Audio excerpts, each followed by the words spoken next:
Hello दोस्तों, welcome back to channel. Guys, आज हम लोग केमिकल थर्मोडायनेमिक को रिव्यू करेंगे, जहाँ पे उसका वेटेज है 8 मार्क का। राइट, अब 8 मार्क्स में आपको पढ़ना क्या है बच्चों, बट वही जैसे कि ये फिजिकल केमिस्ट्री का पार्ट है, यहाँ पे आपको प्रॉब्लम भी लर्न करना है, यहाँ पे आपको थियोरी पार्ट भी लर्न करना है। ठीक है, इन ऑन एन एवरेज यहाँ पे थियोरी पार्ट जो बच्चों आएगा वो आपका आएगा 5 मार्क के लिए। ठीक है, थियोरी पार्ट वो आपके लिए रहेगा 5 मार्क्स का।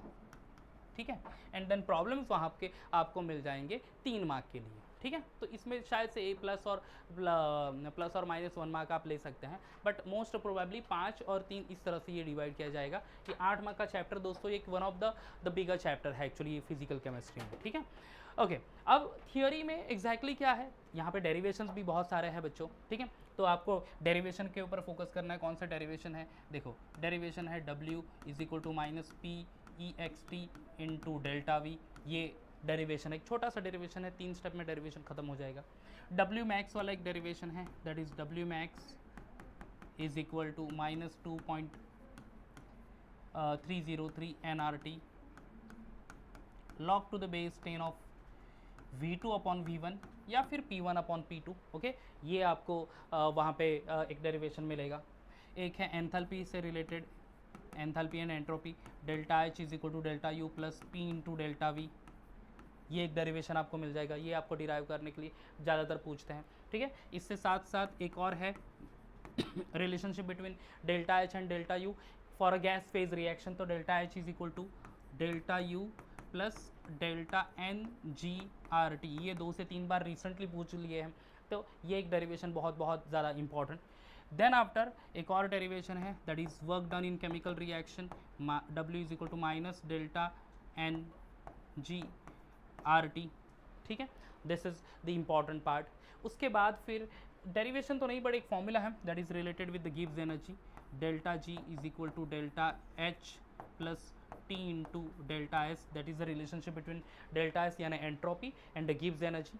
ठीक है, and the other one is delta G is equal to minus 2.303 RT log to the base 10 of Kc और आइदर Kp। ओके, यहाँ पे Kc होगा equilibrium constant with respect to concentration और equilibrium constant with respect to pressure Kp होगा। तो ठीक है, तो ये बच्चों डेरिवेशंस है, जहाँ पे ये तो अभी जस्ट पिछले बार भी पूछा था। Okay, then delta H equal to delta U plus P into delta V, delta U plus delta N G R T, ये डेरिवेशन बार बार पूछते हैं। ठीक है, ये फॉर्मूले जो कि आपको किससे प्रॉब्लम सॉल्व करने के लिए यूजफुल होंगे। ठीक है, ये तो फॉर्मूलेस भी है, ये डेरिवेशंस भी है, छोटे छोटे डेरिवेशंस है गाइस, इसके ऊपर ध्यान रखना है। उसके साथ साथ आपको यहाँ पे थियोरी पार्ट जो हम लोग लर्न कर रहे हैं, तो ये तो हो गया डेरिवेशन की बात। अब डेफिनेशंस देख लो बच्चों।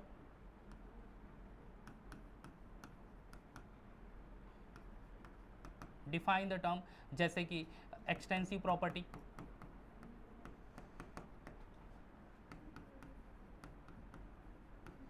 ये आपको टॉपिक आएगा extensive property. Intensive property,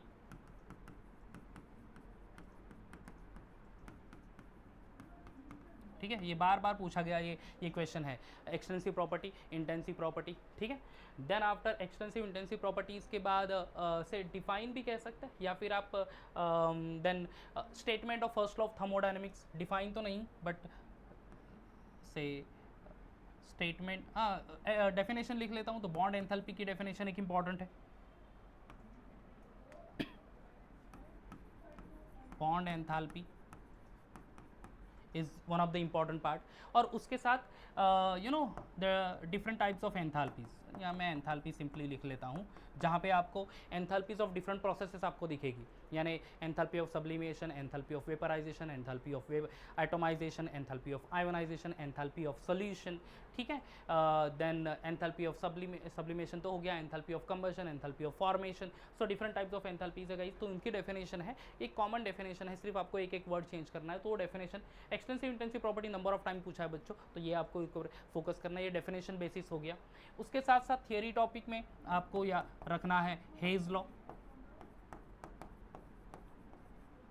hedges law के ऊपर आपको ध्यान रखना है, एक तो थियरी पार्ट पूछेंगे या फिर उसके बेसिस पे न्यूमेरिकल्स पूछ लेते हैं। ठीक है, and then after Hess law हो गया, या first law of thermodynamics, first law of thermodynamics, अब बच्चों ये write any two statement, 2 mark के लिए क्वेश्चन आता है जनरली।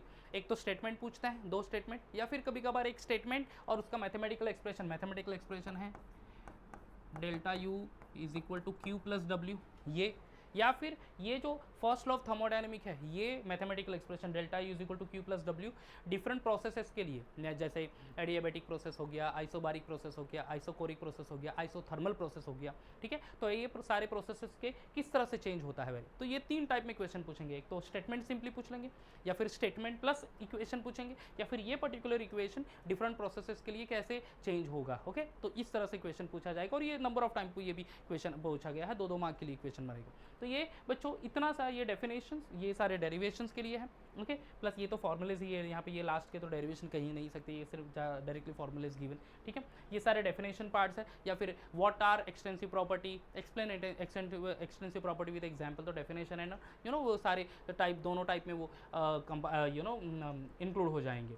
देन हेज लॉ, बहुत इंपॉर्टेंट टॉपिक, प्रॉब्लम, या फिर उसके ऊपर थियोरी पार्ट पूछ लेते हैं, हेज लॉ का स्टेटमेंट आपको, and first law of thermodynamics का स्टेटमेंट। तो गाइज ये आपके लिए हो गए थियोरी पार्ट, जो कि 5 मार्क के लिए पूछते हैं। अब प्रॉब्लम न्यूमेरिकल्स,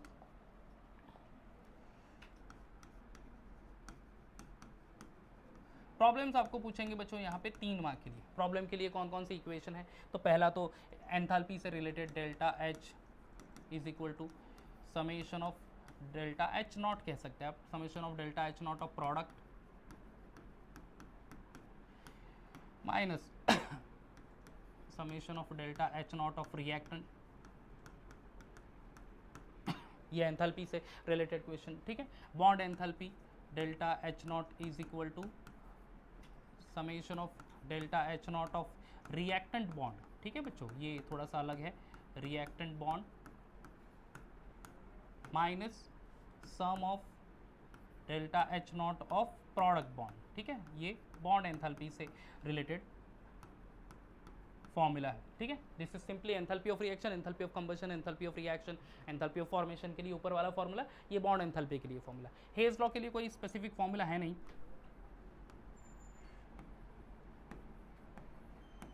हेज लॉ के लिए फॉर्मूला है नहीं, वहाँ पे नंबर ऑफ रिएक्शन दिए जाएंगे, अकॉर्डिंगली आपको वो चेंज करना है, at the end you will be getting a enthalpy of reaction. फिर डब्ल्यू मैक्स तो इक्वेशन है ही, डब्ल्यू जो मैंने इक्वेशन लिखा था minus P E X T into delta V, दूसरा वाला W is equal to minus 2.303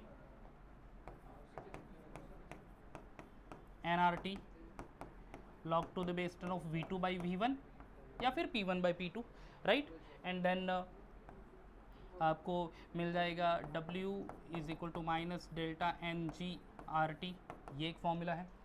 then after यहाँ पे मैं लिख लेता हूँ बच्चों, ओके ये W वाला हो गया, हाँ, delta G delta H plus T into delta S and delta G naught is equal to minus 2.303 RT log to the base 10 of either of KC और KP। चलो ये फॉर्मूलेज है, तो ये फॉर्मूलेज से आपको प्रॉब्लम्स मिलेंगे, ये सारे फॉर्मूलेज से रिलेटेड प्रॉब्लम आए हैं। एंथैल्पी ऑफ रिएक्शन के लिए पूछा है, बॉन्ड एंथैल्पी के लिए पूछा है, हेज लॉ के बेसिस पे पूछा है, ये तो लास्ट प्रीवियस ईयर ही पूछ लिया था ये, ओके। ये डब्ल्यू मैक्स के related question, okay, Gibbs energy के ऊपर से 2022 में एक क्वेश्चन पूछा था। तो गाइस इस तरह से ये सारे इंपॉर्टेंट फॉर्मूलेज है। एज आई सेड, ये बड़ा एक चैप्टर है जहाँ पे आपको फोकस करना है, बट आप डेरिवेशंस कर लो, आपको एक डेरिवेशन तो डेफिनेटली इसमें से आएगा। डेरिवेशन बड़े लंबे नहीं है, डेरिवेशन हार्डली 3, 4, 5 स्टेप्स के मिलेंगे ज़्यादा से ज़्यादा आपको, ठीक है। तो आपको 2 या 3 मार्क्स वहाँ पे मिल जाएगा। डेफिनेशंस आपको ज़्यादातर एक डेफिनेशन पूछी जाती है 1 मार्क के लिए, तो वो एक एडिशनल हो जाएगा बच्चों। एंड देन यहाँ पे 3 मार्क की प्रॉब्लम्स, यहाँ पे ये सारे फॉर्मूलेज है, तो ये सारे फॉर्मूले से 3 मार्क के प्रॉब्लम आएंगे। गाइस इसके ऊपर आपको फोकस करना है। आई होप आपको इसमें इतना कर लेंगे तो आपको 8 मार्क आराम से स्कोर कर पाएंगे। होपफुली गाइस आपको ये वीडियो अच्छा लगा होगा तो लाइक कर देना, और चैनल सब्सक्राइब नहीं तो सब्सक्राइब कर देना। नेक्स्ट वीडियो में एक और चैप्टर के साथ, दैट इज इलेक्ट्रोकेमिस्ट्री के साथ आएंगे। तब तक bye bye and take care.